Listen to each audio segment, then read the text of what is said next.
आज की वीडियो में दोस्तों बात करेंगे कंप्रेसर के बारे में। कंप्रेसर को किस तरह से हम टेस्ट कर सकते हैं और इसमें कौन कौन सी रिले इस्तेमाल की जाती है और इनको किस तरह से टेस्ट कर सकते हैं और इनके टर्मिनल के अंदर डिफाइन कैसे करेंगे कौन सा टर्मिनल स्टार्टिंग है, कौन सा रनिंग है और कौन सा कॉमन है। वीडियो शुरू करने से पहले अगर आपने मेरे चैनल को अभी तक सब्सक्राइब नहीं किया, सब्सक्राइब कर लीजिए और साथ प्रेस बेल आइकन कर लें, क्यों ना कि मैं ऐसी ही इंफॉर्मेटिव वीडियोस लाता रहूँगा और आपको इसकी नोटिफिकेशन मिलती रहेगी। चलिए शुरू करते हैं। इस कंप्रेसर को टेस्ट करने के लिए हमारे पास एक सीरीज टेस्ट लैंप होता है और इस सीरीज टेस्ट लैंप में दो किस्म की ऑप्शन है। ये 2 वे है, एक आप डायरेक्ट भी कर सकते हैं और इसे सीरीज़ में भी कर सकते हैं। इसमें ये 2 in 1 फंक्शन है। और टेस्ट करने से पहले आपके पास एक सेफ्टी ब्रेकर होना चाहिए जो कि शॉर्ट सर्किट या किसी वजह से ब्रेकर ऑफ हो जाए। और ये मेटल बॉडी है और इसके लिए आपके पास ग्लव्स भी होने चाहिए।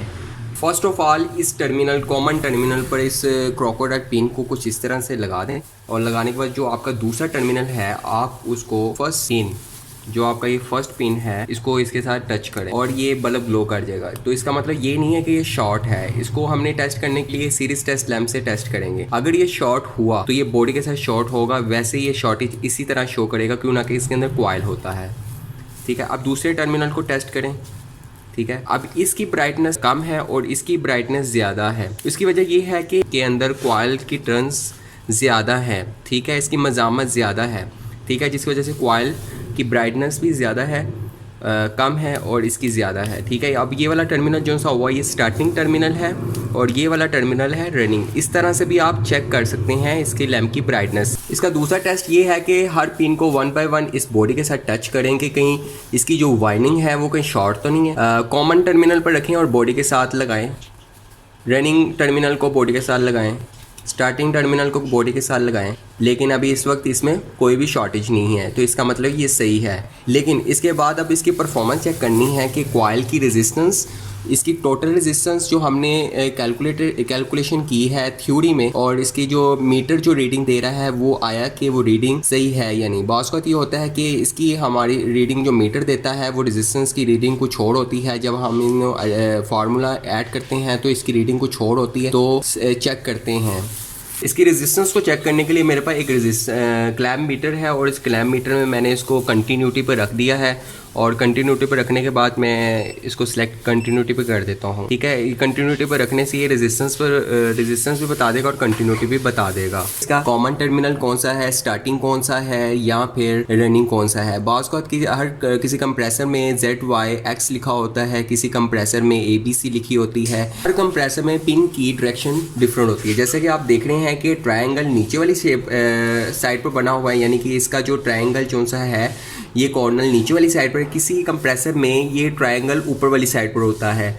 ठीक है, अब इसके 2 पॉइंट ऊपर है, 1 पॉइंट नीचे है। किसी कंप्रेसर में क्या होता है, दो पॉइंट नीचे होते हैं और 1 पॉइंट ऊपर होता है। परेशान होने की ज़रूरत नहीं है। जिस तरह मैं टेस्टिंग कर रहा हूँ, इस टेस्टिंग से आप डिफाइन कर सकते हैं कि आपका रनिंग कौन सा है, स्टार्टिंग कौन सा है और कॉमन कौन सा है। तो जैसा कि आप देख रहे हैं कि मेरे पास मीटर की 2 प्रॉप्स हैं और एक प्रॉप को मैंने इस कॉमन टर्मिनल पर रख दिया है और फर्स्ट टर्मिनल जो है ना, मैंने इसका टेस्ट किया है। इसकी रेजिस्टेंस बता रहा है 12.7 ओहम, 5 ओहम्स। ठीक है, अब इसी तरह सेकंड टर्मिनल पर आप चेक करें तो ये बता रहा है 16.4 ओहम। अब आपने इन दोनों को ऐड कर लेना है और अब इसके दोनों टर्मिनल को चेक कर लें। अब ये टोटल रेजिस्टेंस बता रहा है 28.1 ओहम। अब हम इसकी कुछ पिन कॉन्फ़िगरेशन बना लेते हैं। फर्स्ट टर्मिनल जो सा था इसका ट्रायंगल शेप में था, सेकंड टर्मिनल और थर्ड टर्मिनल, 3 टर्मिनल थे। तो इसके अंदर जो हमें रेजिस्टेंस हमने नोट की थी, फर्स्ट जो कॉइल था हमारा ये वाला फर्स्ट कॉइल है, सेकंड कॉइल हमारे पास ये वाला था। ठीक है, थर्ड हमने जो कैलकुलेशन की थी वो हमने इन दो टर्मिनल पे की थी। फर्स्ट जो हमने रीडिंग नोट की थी कॉमन टर्मिनल से, इस टर्मिनल से, अभी हम इसे कॉमन नहीं कह सकते, इस टर्मिनल से इस टर्मिनल के क्रॉस जो हमने रेजिस्टेंस कैलकुलेट की थी उसकी रेजिस्टेंस आई थी 12.6 ओम। ठीक है, इसकी जो रेजिस्टेंस आई थी 6.6 ओम्स। इसकी जो रेजिस्टेंस आई थी, टोटल रेजिस्टेंस जब हमने इन दोनों टर्मिनल पे चेक की थी 28.1 ओम। ठीक है, अब आपने इन दोनों रेजिस्टेंस की रीडिंग को ऐड करना है। ठीक है, 12.6 प्लस 16.6 ओम्स इक्वल्स हैं, तो इसकी जो टोटल रेजिस्टेंस आती है 28.2 ओम्स। ठीक है, अब देखा जाए तो ये 28.2 ohms और 28.1 अप्रोक्सीमेटली ठीक है, ये मानने में आता है। अगर बास्कत ये होता है जो हमारी जो रेजिस्टेंस की कैलकुलेशन होती है, और हमने तो ये मीटर के थ्रू रीडिंग ली ना, और अगर हमारी रीडिंग वैसे अगर ऊपर नीचे हो जाए, यानी कि अगर वो रीडिंग कुछ और बताए, अगर हमारी ये रीडिंग कुछ छोड़ो, इसकी रीडिंग को छोड़ो, और जब हम उसको ऐड करें उसकी रीडिंग के मुताबिक ये मीटर टोटल रीडिंग मैच ना करे, तो इसका मतलब होता है कि हमारा जो कंप्रेसर की रेजिस्टेंस है वो वीक हो चुकी है, इसकी कॉइल वीक हो गई है। अब टेक्निकली इसकी बात करें तो जिसकी सबसे ज़्यादा रेजिस्टेंस है वो ये वाला कॉइल है, ठीक है। इस कॉइल की मजामत ज़्यादा होने की वजह से जाहिर सी बात है ये स्टार्टिंग पॉइंट है, इसको हम कह सकते हैं ये एस टर्मिनल है, और जिसकी कम टर्मिनल है रेजिस्टेंस है वो है रनिंग, ठीक है। क्योंकि नॉर्मल कंडीशन पर चलता है तो इसकी रेजिस्टेंस कम है, ज़्यादा रेजिस्टेंस है तो जाहिर सी बात है स्टार्टिंग पर बहुत ज़्यादा हाई करंट होता है। और ये वाले जो दोनों टर्मिनल हैं ये वाले टर्मिनल कैपेसिटर के हैं, ठीक है। कैपेसिटर लगा लें इधर, या फिर आप इधर कैपेसिटर लगा लें, या फिर आप यहाँ पीटीसी लगा लें। पीटीसी का मतलब होता है positive temperature coefficient. Positive temperature coefficient जो सी होती है वो ये वाली होती है, इसे आप यहाँ सेंटर में ये पॉजिटिव टेम्परेचर कोएफिशिएंट एक ऐसा होता है जो इसे रनिंग से रनिंग पोजीशन पर लेकर जाता है। और कैपेसिटर भी हम लगा सकते हैं। इस चीज़ के समझने के लिए मैंने कुछ कॉइल्स बनाई हैं, और कॉइल्स के ज़रिए मैं आपको बताऊंगा, दिखाऊंगा कि वाकई इसका इंटरनल व्यू कैसा होता है। नेक्स्ट वीडियो में मैं आपको इस कंप्रेसर को ओपन करके दिखाऊंगा कि कैसे इसका इंटरनल व्यू कैसा होता है, ठीक है। आप जैसे ही देख रहे हैं कि इस कॉइल की टर्न्स ज़्यादा हैं और इस कॉइल की टर्न्स कम है, और इसके साइज़ में भी कम है, जाहिर सी बात है कॉइल है और इसकी रेजिस्टेंस में भी डिफरेंस होगा।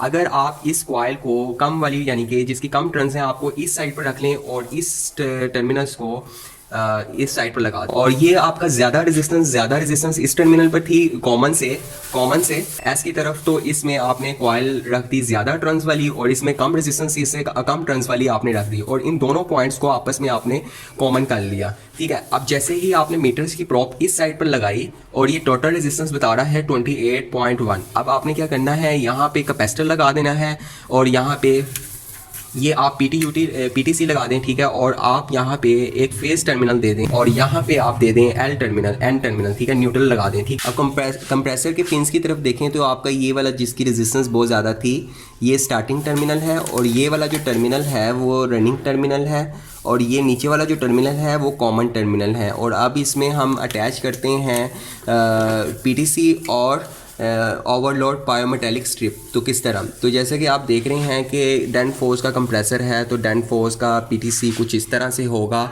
और इस पीटीसी के अंदर ऐसा क्या चीज़ है तो मैं आपको नेक्स्ट वीडियो में बताऊंगा, लेकिन आज मैं आपको बता देता हूँ इसे किस तरह से कनेक्ट करते हैं।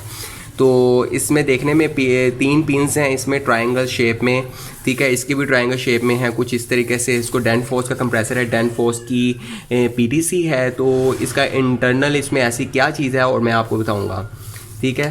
तो इसको कुछ इस तरीके से लगा दें। फर्स्ट टर्मिनल आपका ये है, सेकंड टर्मिनल आपका ये है, ठीक है। फर्स्ट टर्मिनल ये वाला, सेकंड टर्मिनल ये वाला। यहाँ पे आप एक ओवरलोड लगा दें नीचे कॉमन टर्मिनल में, और इसमें ओवरलोड लगा दें, ठीक है। इस टर्मिनल में ओवरलोड लगा के इस टर्मिनल पर आप न्यूट्रल दे दें और इस टर्मिनल पर आप फेज दे दें, ठीक है। और इस तरह आपका कंप्रेसर ऑन हो जाएगा।